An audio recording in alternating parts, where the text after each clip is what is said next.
Hello दोस्तों, good morning every two in my channel JP accounting solutions. आज हम लोग देखेंगे कि पैन नंबर क्या होता है। आखिर पैन कार्ड के पैन नंबर के बारे में। तो पैन का जो फुल फॉर्म होता है परमानेंट अकाउंट नंबर होता है। ये 10 डिजिट का होता है जो कि अल्फ़ा न्यूमेरिकल नंबर रहता है। अल्फ़ा न्यूमेरिकल नंबर कहने का मतलब है कि इसमें अल्फ़ाबेट भी रहता है और नंबर भी रहता है सम्मिलित 10 डिजिट में। तो इसमें सबसे इंटरेस्टिंग पॉइंट ये है कि हम लोग जानेंगे कि ये 10 डिजिट होता है, तो 10 डिजिट में होता क्या क्या है आखिर। तो फर्स्ट 3 डिजिट जो होता है A to ZZZ, ये रेंडम रहता है। ए से लेकर के जेड तक कोई भी नंबर हो सकता है, कोई भी अल्फ़ाबेट हो सकता है। ए टू जेड तक कोई भी अल्फ़ाबेट नंबर हो सकता है।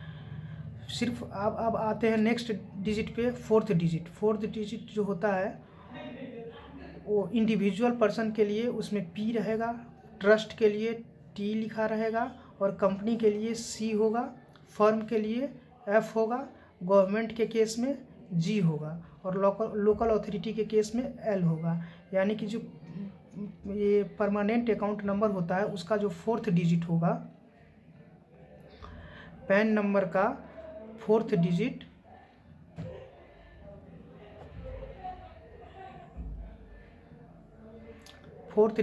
ये आ जाएगा। यानी पर्सन के केस में, इंडिविजुअल पर्सन के केस में पी होगा, ट्रस्ट के केस में टी होगा, कंपनी के केस में सी होगा, फर्म के केस में एफ होगा, गवर्नमेंट के केस में जी होगा और लोकल अथॉरिटी के केस में एल होगा। अब इसके बाद आती है नेक्स्ट डिजिट, फिफ्थ डिजिट। तो फिफ्थ डिजिट में होता है ये सर नेम का फर्स्ट डिजिट होता है। जैसे किसी पर्सन का नाम रोशन कुमार है, रोशन कुमार, तो इसमें के आ जाएगा फिफ्थ डिजिट में। सेम केस में यदि कंपनी का नाम रहता है तो वहाँ पे कंपनी का नाम आएगा, फर्म का नाम, गवर्नमेंट के केस में गवर्नमेंट का संस्था जिस नाम से होगी वो नाम आ जाएगा और ट्रस्ट के केस में जिस संस्था का जो नाम होगा वो आ जाएगा। इसके बाद हम लोग आते हैं नेक्स्ट में सिक्स्थ टू 9th डिजिट में। 6 से 9 के बीच में जो होता है नंबर वो 0 से लेकर के 9 तक कुछ भी हो सकता है। ये इसमें नंबर ही सिर्फ रहेगा, इसमें ये 4 डिजिट नंबर रहेगा। उसके बाद 10th और last digit A to Z से कोई भी रैंडम डिजिट रह सकता है, जो कि ये किसी फॉर्मूला पे बेस्ड होता है। ये इस डिजिट को, लास्ट डिजिट जो पैन नंबर में रहता है उसके लिए।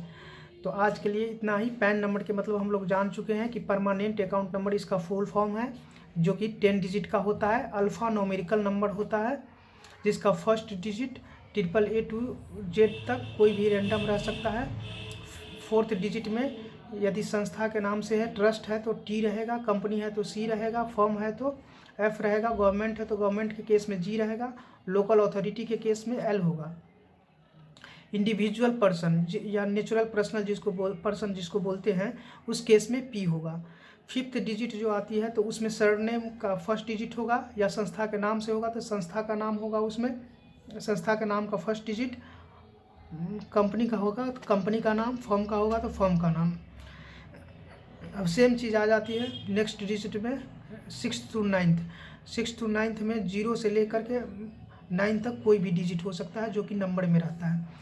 लास्ट और 10th डिजिट जो होता है उसमें रैंडम नंबर होता है, A to Z से कोई भी डिजिट हो सकता है। थैंक यू, धन्यवाद।